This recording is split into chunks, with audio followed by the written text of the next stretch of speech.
They said if I didn't leave, they'd drag me out. No one raised their voice.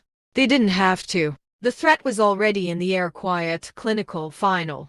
I stood on the front steps at 70 years old, a suitcase at my feet. My hand wrapped around a key that had opened this door for 32 years. I slid it into the lock. Turned. Nothing. Not even a click. Changed. Behind me, the patrol car idled. Engine humming low. A reminder. This wasn't a family argument anymore. It was procedure. My son is dead, I said, without turning. So tell me how I don't belong in his house. The officer shifted his weight, eyes flicking past me toward her. He didn't answer. He didn't need to. Vanessa Crowe stood in the doorway like a shadow that had learned how to breathe. Still, composed, watching. She wore black, but not like someone grieving, like someone who understood the power of it. You need to leave, Eleanor, she said. Flat, controlled, practiced. I turned slowly, looked at her the way you look at something you don't recognize anymore. Vanessa, this is my home. A beat. Then, not anymore. The words landed clean. Too clean. Like she'd rehearsed them. 3 weeks earlier. Adrian Whitmore had died in a hospital bed that still smelled like antiseptic and silence. 46 years old. Heart failure, they said. Sudden. Unavoidable. But standing here now, nothing about this felt sudden. Or unavoidable. This doesn't make sense, I said, steadying myself. Adrian would never sign this house over. Vanessa's mouth curved just slightly. Not a smile. Something colder. Adrian made a lot of decisions you weren't included in, she said. I suggest you accept that. Something tightened in my chest. Not grief. Recognition. She lifted a folder, thick, legal, deliberate. I have the paperwork, she added. Everything is in my name now. The officer glanced at it once. That was enough for him. I didn't reach for it. Didn't need to. Because something was already off. Show me, I said. She hesitated, a fraction of a second. Then handed it over. The pages were real. Stamped. Signed. Official. But wrong. You changed the locks before showing me this? I asked quietly. Vanessa stepped closer, lowering her voice so only I could hear. I handled this the clean way, she said. You should have done the same. Clean. I looked past her into the house. My house. The hallway light still flickered on the left side. The kitchen clock still ran 2 minutes fast. Adrian used to joke about that. Said it gave him a head start on bad days. I swallowed. Hard. You planned this, I said. No, she replied instantly. Then, I prepared. There it was. Not grief. Not chaos. Control. I turned back to the door. Slid the key into the lock again. Felt the resistance. The finality. And then, a memory surfaced. Clear. Sharp. Uninvited. Adrian, 6 months before he died. Standing in this very doorway. Lowering his voice like the walls might listen. If anything ever feels off, don't trust the paperwork. At the time, I thought it was the medication talking. Pain. Fear. Now, it felt like a warning. I pulled the key out slowly, turned toward Vanessa, and smiled. Not out of comfort, not out of relief, out of certainty. She noticed. Of course she did. What? She asked, her tone tightening. I stepped closer, close enough to see the flicker behind her eyes. The first crack. Vanessa, I said quietly, did you really think changing the locks would be enough? Silence. Not empty. Charged. Her posture shifted barely. What does that mean? I tilted my head, studied her, like she was the one who didn't belong here. It means a breath, a pause, a line she wasn't ready to hear. You locked the wrong person out. The officer straightened behind me. Vanessa didn't move, but something changed. Because for the first time since I stepped onto that porch, she wasn't completely in control. And she knew it. Vanessa didn't blink. That was the first thing I noticed. Most people do tiny tells involuntary. A flicker, a twitch, but she held perfectly still. Controlled. You should leave, she said again, softer now. This doesn't have to get ugly. Behind me, the officer shifted, clearing his throat like he wanted this to end quickly. Routine. Resolve it. Move on. I didn't move. Instead, I flipped the first page of the folder, slowly. Let the paper speak. The signatures were there. Adrian's name. Clean. Familiar. Almost perfect. Almost. You had this notarized, I said. Of course, Vanessa replied. Too quick. Where? She hesitated. There it was again. That fraction of a second. It's stamped, she said, pointing. That's not what I asked. Silence. The officer stepped closer. Ma'am, if the paperwork is valid, you'll need to. Give me a minute, I said, not looking at him. Something in my voice made him stop. I turned the page. Another signature. Another stamp. Another clean, convincing lie. You changed the locks before showing me this, I said. I told you, Vanessa replied, her tone tightening. I was trying to handle this without a scene. A scene? I repeated. I let out a breath, slow, steady. No, Vanessa, I said quietly. This is a scene. I stepped past her, crossed the threshold. Ma'am, the officer started. I didn't stop, didn't ask permission, because something in me had already decided. This wasn't over. The house felt the same. And not. The air was colder, still, like it had been waiting. Vanessa followed me in, heels sharp against the floor. You can't just walk in here, she snapped. This is my property now. I turned, held up the folder. Then explain this. I opened to the final page, tapped the bottom corner. The notary seal. Raised. Official. But wrong. What about it? She asked. I stepped closer, lowered my voice. Adrian couldn't have signed this on that date. Her expression didn't change, but something behind it did. Yes, he could, she said. No, I replied. He couldn't. A pause, a shift in the room. He was in the hospital, I said, sedated, on oxygen. He couldn't hold a pen steady, let alone sign 3 separate documents. Vanessa's jaw tightened. You weren't there every second, she shoved back. No, I said. I was there long enough. The officer stepped inside now, uncertain. Is there a problem with the documents? He asked. Yes, I said. No, Vanessa said at the same time. Silence. I held up the page. Look at the date, I told him. He leaned in slightly, squinted. 3 days before his death, he read. Now look at the hospital record, I said. Vanessa laughed short, sharp. You don't have hospital records. I didn't answer. Instead, I walked to the side table, opened the drawer, and pulled out a thin envelope. Vanessa's face shifted. Not much, but enough. What is that? She asked. I didn't respond. I just handed it to the officer. He opened it carefully. Read. Then read again. His posture changed. What does it say? Vanessa demanded. He looked up, not at her, at me. He was listed as non-responsive, the officer said slowly. Full sedation. No motor control. The room went quiet. Vanessa shook her head immediately. That doesn't prove anything. He could have signed earlier. The dates could have. The ink, I said. She stopped. I stepped closer. You see how clean it is? I continued. No hesitation.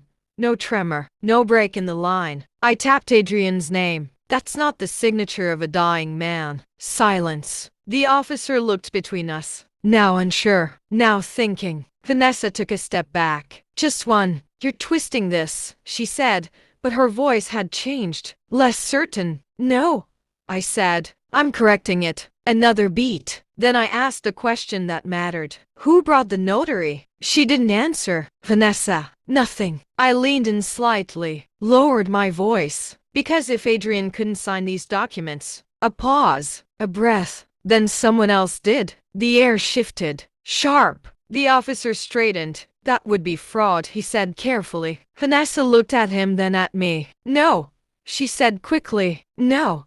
This is a misunderstanding. I have witnesses.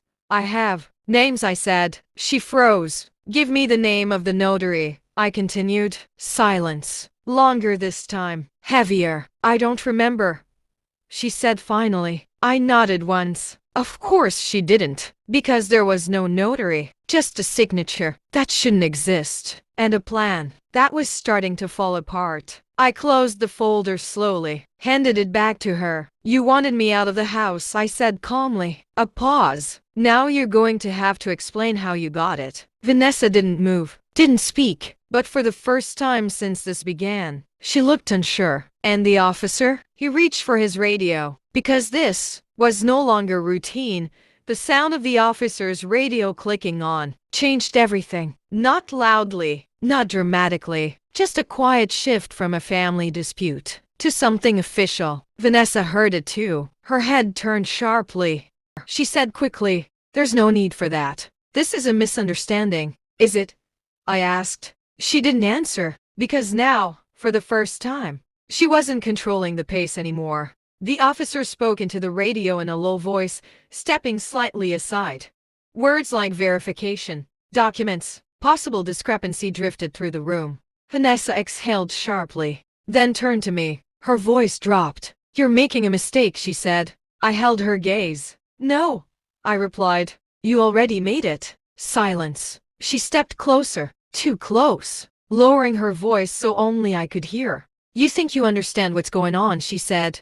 A pause, a breath. "You don't." That landed differently. Not defensive, not desperate. Warning. I studied her face. Really looked this time. And for the first time, I saw something I hadn't before. Not just fear, pressure. "Then explain it," I said. She opened her mouth, then stopped. Because she couldn't, or wouldn't. Either way, it told me enough. I turned away from her, walked deeper into the house. "Ma'am, I'd prefer you stay in one place," the officer started.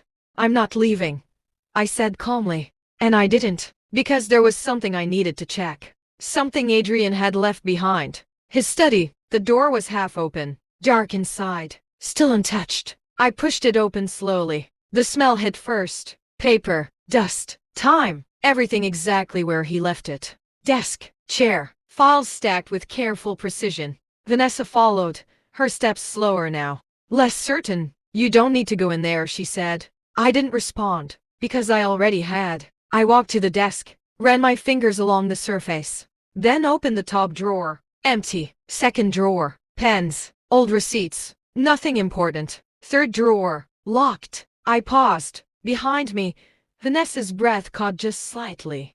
That was enough. "You didn't open this," I said. "It's private," she replied quickly. I turned slowly, raised an eyebrow. "Private?" I repeated. "I thought everything here belonged to you." She said nothing, because now, we both knew, she hadn't gotten this far. Not completely. I reached into my pocket and pulled out a small key. Vanessa's eyes widened. "Where did you get that?" she asked. I didn't answer, because the truth was simple. Adrian had given it to me, weeks before he died. Just in case he had said. I hadn't understood then. I was starting to now.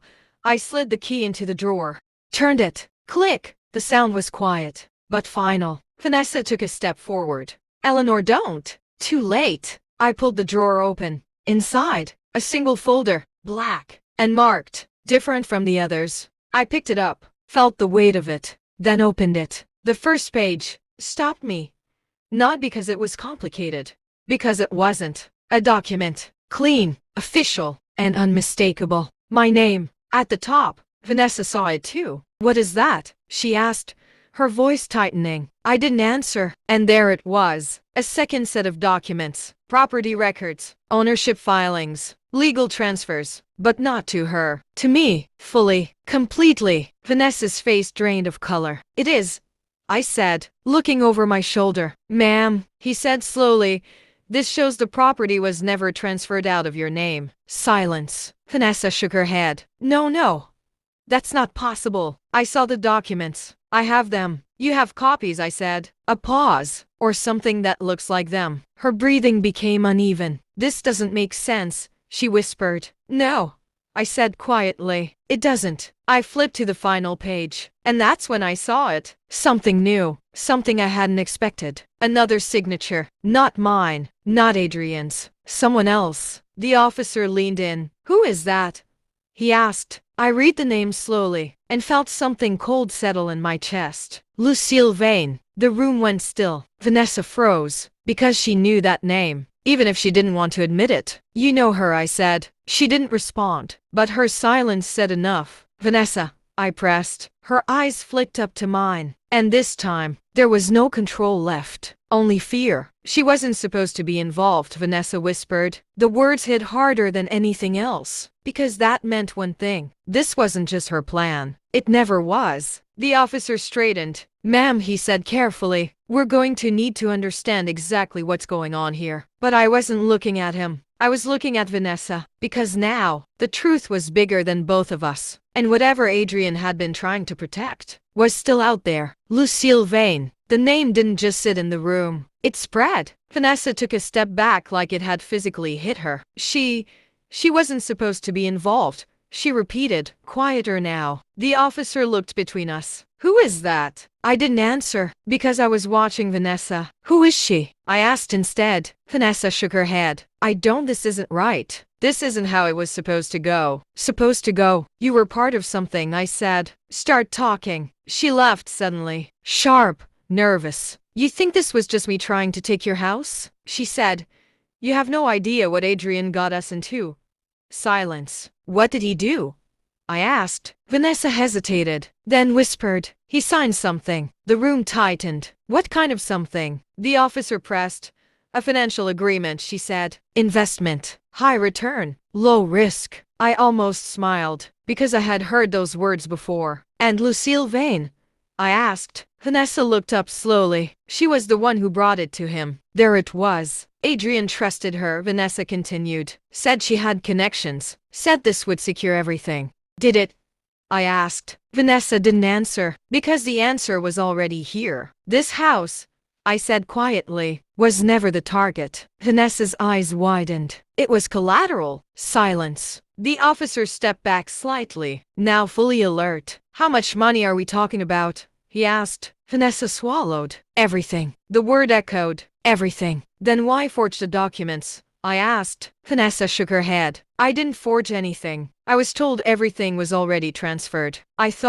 You thought Adrian gave you control, I said. Yes, but he didn't. No, because now, it was clear. Someone else had been pulling the strings. And we had just said her name out loud. The phone rang. Loud. Sharp. Wrong. Everyone froze. Vanessa looked at her phone. Then at me. I didn't call anyone, she whispered. The officer stepped forward. Answer it. She hesitated, then did. Hello? Silence. Then, a voice. Calm, smooth, controlled. You open the drawer. Vanessa went pale. Who is this? She asked. But she already knew. You weren't supposed to do that, the voice continued. I stepped closer. Lucille, I said. A pause. Then, a soft laugh. Eleanor Whitmore, she said. I was wondering when you'd step in. Cold. Calculated. What did you do to my son? I asked. Silence. Then, your son made choices. That's not an answer. No, she said softly. It's the only one you're getting. Vanessa's hand trembled. What do you want? She whispered. Lucille didn't hesitate. The house.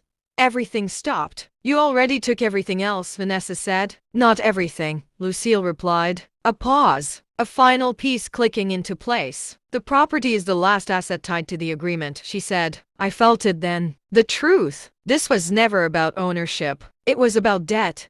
You owe me, Lucille said calmly. Vanessa shook her head. No. That's not how this works. Adrian handled everything. And Adrian is gone.